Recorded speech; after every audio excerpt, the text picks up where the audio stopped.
money. Let's say I have selected an estate attorney. I have these documents. Before I talk to an estate attorney, what should I be communicating to my family, my loved ones, people that may be affected by me creating this estate plan? Yeah, so there is going to be potentially some strategizing. Well, let me take that back. There's always going to be strategizing with your estate plan. That is what the attorney is helping you do. And that is the difference between going to an attorney or doing a DIY or a chat GPT estate plan is the strategy. Because attorneys are equipped to be able to tell you based on your goals and objectives and your family situation, what the best options are for you to accomplish those.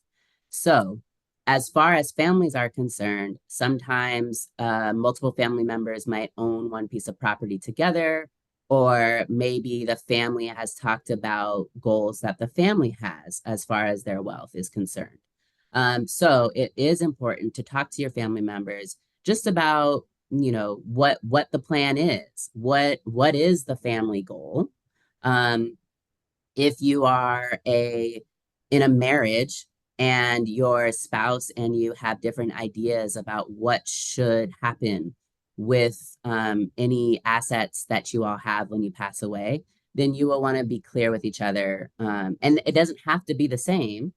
That's fine. You guys can have separate estate plans that have different goals, but you'll want to be clear with each other on just what that is because it might impact what you put in your estate plan versus what your spouse puts in their estate plan.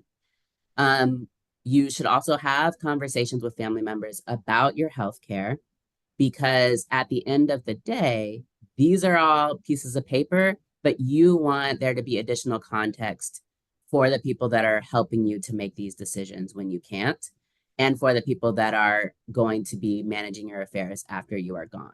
So you want them to understand why you made the decisions that you made. You want them to understand why you do or you do not want life support.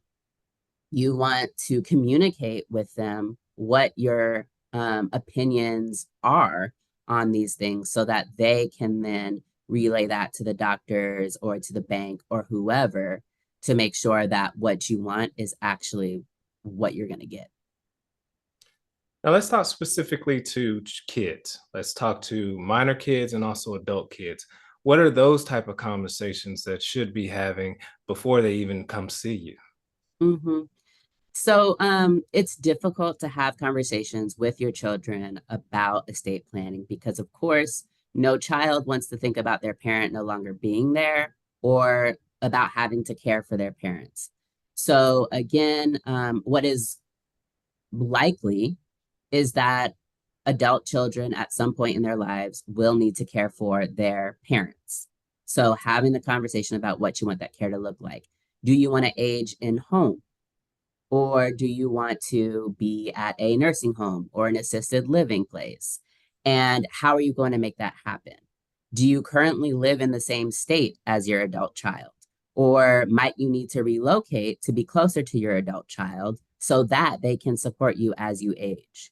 What money is there? What resources does the family unit have to be able to support an aging parent? Or alternatively, what resources does the family unit have to be able to support minor children, particularly if you are a single parent? And okay, great, you've chosen a guardian for your child and you've had the conversation with the guardian. You should tell these people, tell your agents and your guardians and your executors and your trustees that they have this role within your estate plan because they may say, nope, I don't want it. I do not want this. And you will need to pick somebody else. But when you're considering who are going to have these key roles in your estate plan, like a guardian, consider whether or not they can afford to be your child's guardian. Are you leaving them enough money to be able to raise that child? Because children are expensive. Do they have a relationship with that person? So those are the types of conversations that we need to be having, whether or not we have an estate plan and over the course of time, because some of these decisions are going to change based on changes that happen in life. Feeling the pressure? You're not alone. I'm Randall Lavery with Deasil Wealth Management, and I specialize in simplifying wealth for those who are near retirement and business owners. We'll create a plan that fits your unique needs so you can actually enjoy the wealth that you built. We consider our firm results driven with a touch of fun. Ready for clarity? Click to learn more and schedule your free discovery call. Let's build the financial future together.